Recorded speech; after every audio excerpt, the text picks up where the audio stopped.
ABC 3340 has one primary commitment: to serve the people here in Central Alabama. We do that through dependable, accurate reporting, letting our viewers know we work for them.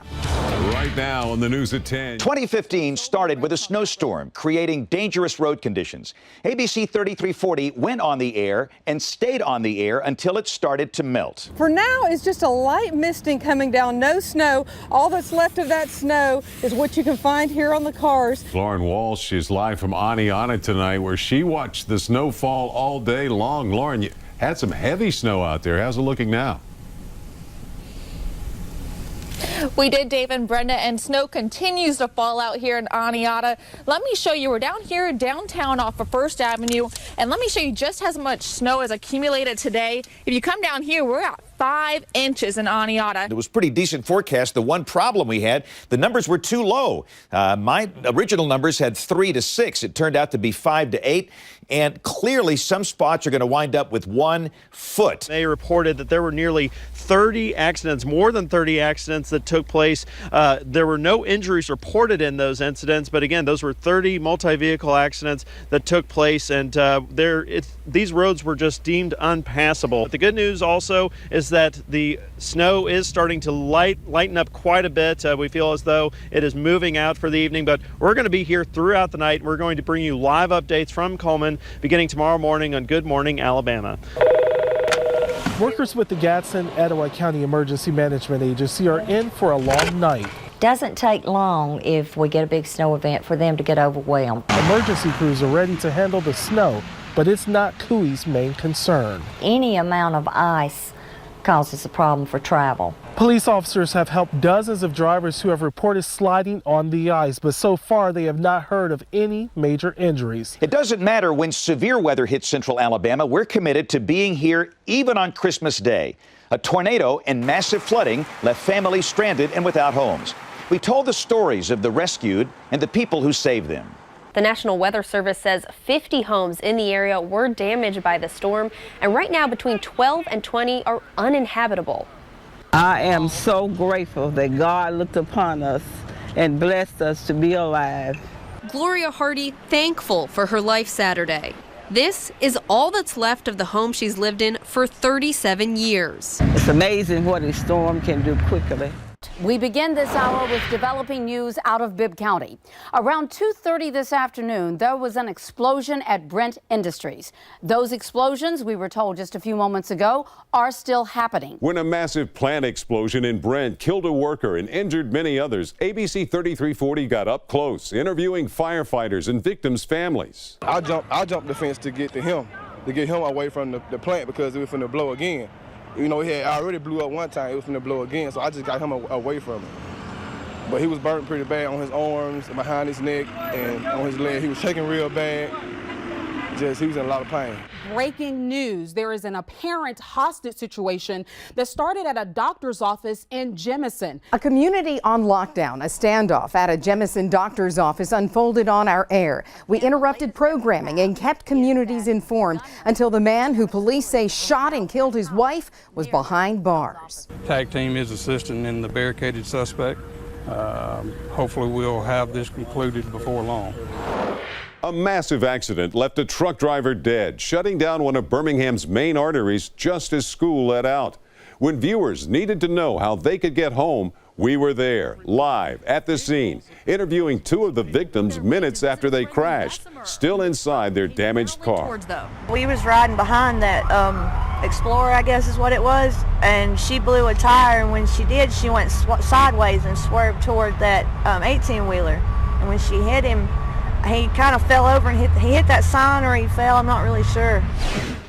Now, a developing story we've been following all day. A Birmingham police officer pistol whipped during a traffic stop shocked our community. ABC 3340 had team coverage on the scene and as the officer arrived at UAB Medical Center for treatment. Some citizen or some suspect attacks an officer that he knows a police officer.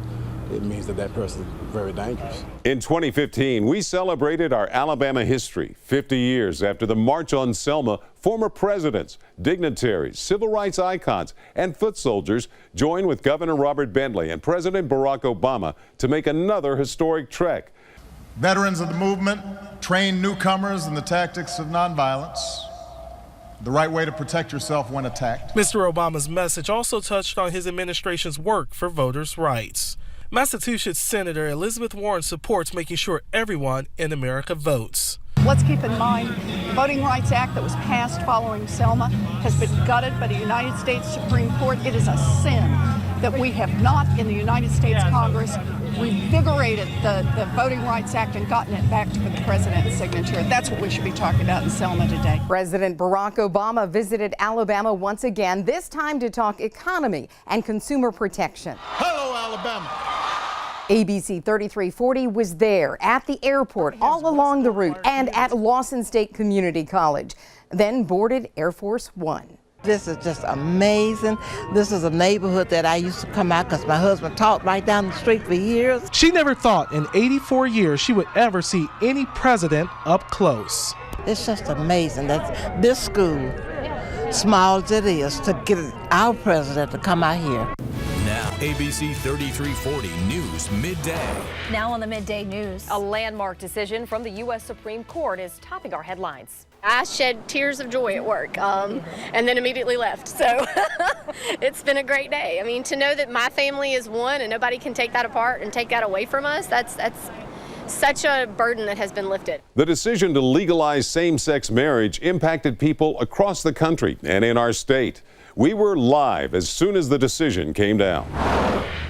Right now, Honora, in fact, here's one of the licenses I'm holding now, a copy of it. The language has changed. It says spouse and spouse. I was just hoping we could help somebody that was laying in the field that needs some help. We were there as crews searched for passengers after a plane crash, on air with exclusive interviews of witnesses who came to the rescue. We come on up a little bit further and we realized it was a plane, so we just jumped out and run through the field, and time we got over there it started burning a little bit more, and my buddy that was with me said he saw somebody in the seat, and he kept yelling, "There's a man in the seat, there's a man in the seat," and then the flame got real big, and there wasn't no way to help him. It is appreciated that people did stop to try to help. Calera Police Chief Sean Limley told us the pilot died on the scene. Investigators told us they were the only one on board. The FAA says the small plane is a Cirrus SR-22 en route from Birmingham to the Shelby County Airport. There is one confirmed fatality involved in this aircraft. And at this time, we are securing the scene and holding it for the FAA. The FAA will take over lead investigation. Now, the FAA is here on the scene conducting their investigation. The pilot's identity has not yet been released. We'll keep you posted as we learn more. Well, our top story tonight, Birmingham Fire and Rescue is still determining what caused a 3-alarm fire. We saw first responders assist the elderly out of the Birmingham Building Trades Tower after a fire forced their evacuation. Residents shuffled from shelter to shelter. We continued to follow the story as the building remained closed into the new year. Well, Brenda, the fire department is really pushing the owners of these apartments hard to add in a sprinkler system. As you know, many elderly people live in these apartments, and once that fire broke out on Monday, it was really hard to evacuate all the residents out. Now, this is an older building, so it was grandfathered in, but if upgrades are done to get a building permit, the city can require a new sprinkler system. We have been trying to get in touch with the owners in New York on this issue. Deputy Chief C.W. Martis says they are also looking at whether the fire alarm system was working properly. Some residents say it wasn't. For now, about 85 people are in a shelter at the Jewish Community Center. If these repairs stretch beyond next week, the residents may have to move to another facility. Our intention is to at least do it through next week at some point. We're working directly with the Red Cross to make the best determination what's best for the people that are involved. It probably will be an ongoing process. We just don't know until we get in there and, discover, if anything, that may need correcting. The brawl at City Hall. 125, 23,000. Hold on one second. ABC 3340 was live as the events erupted behind council chamber doors. Birmingham Mayor William Bell and Councilman Marcus Lundy made national headlines with their City Hall fistfight. We asked the tough questions and got answers. Well, no, I say when people look down at Birmingham, they expect to see a bunch of rubes in the back room fighting it out in City Hall. And, you know, for all these years we say that's not really us. That's not really us. But now when people look down here, they get to see exactly what they expect. ABC 3340's Melanie Ewell joins us this afternoon. You were in the council chambers this morning to see the two men hug. What brought about this change of heart? Pam, local pastors brought these two men together, saying the fight isn't important, but forgiveness is. Mayor Bell and Councilman Lundy say they want to continue to push Birmingham forward in a positive light and move on from this brawl. I extend my hand of friendship to Councilor Lundy, who I love as a brother. I love him. We're like brothers. Teeth and tongue might fall out, but the man not gonna be all right. Words of love shared between Mayor William Bell and Councilor Marcus Lundy. He and I, we have embraced and we've made amends with each other. We're family, and we're gonna start acting like family. The hug's a much different scene than just 2 days ago when these images came out after the men fought during a city council meeting.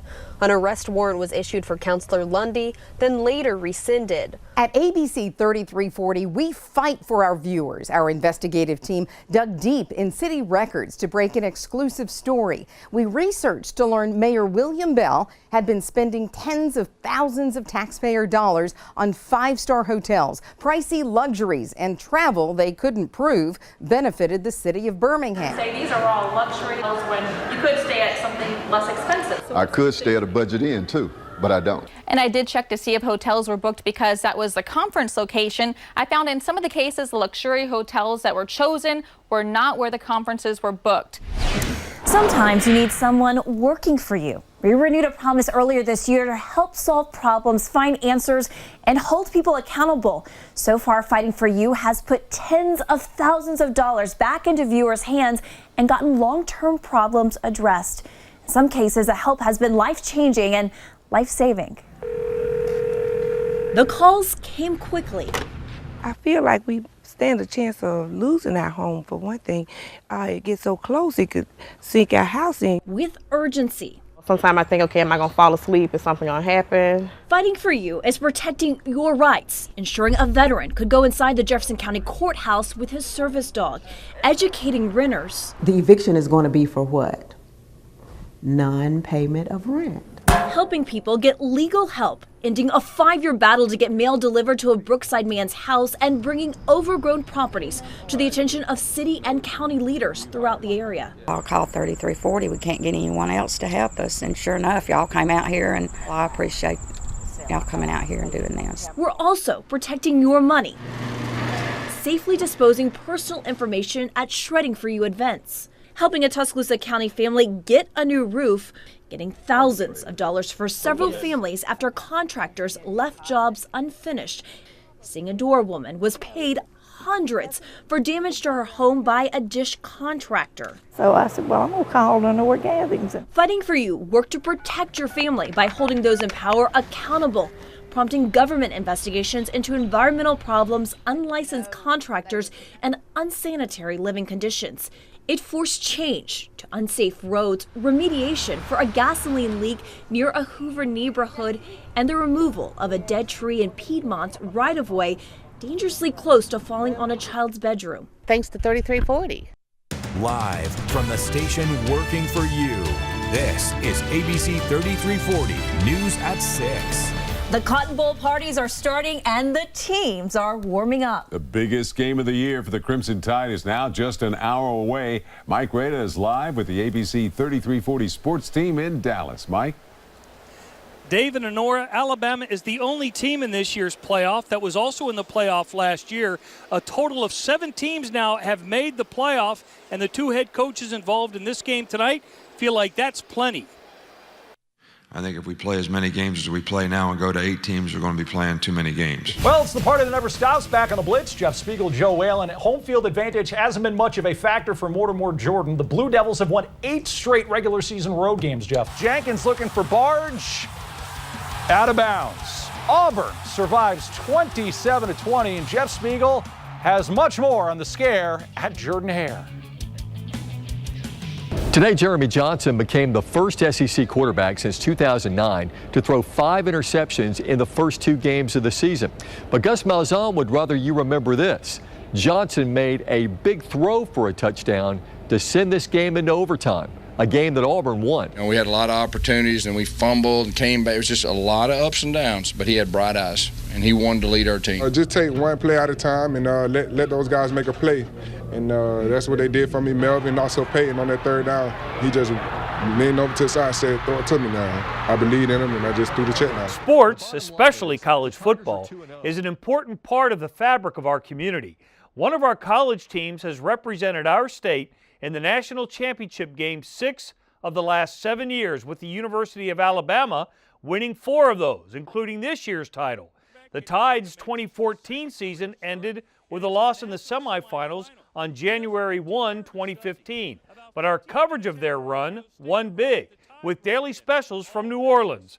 That coverage continued into 2015 with live specials leading up to the Tide's New Year's Eve playoff win over Michigan State. Big-time college football demands big-time coverage, and our sports team delivered. Mike Derrick Henry is the SEC's single-season rushing record holder. He's 14 yards away from hitting the 2,000 mark. Let me go out on a limb right here, Jeff. I think he's going to get those 14 yards tonight. I agree with you. All right, thanks. We'll see you to watch the game up in the press box, okay? Not only do we cover the top stories, but our hope is to make a lasting impact on this community. Every Christmas season, ABC 3340 partners with Habitat for Humanity to build homes for families in need. This year, we built 2 houses in just 2 weeks. Our anchors, reporters, producers, and photographers all dedicate time to not only tell the story of the family, but volunteer to help make the dream home a reality. I want to thank everybody from the bottom of my heart.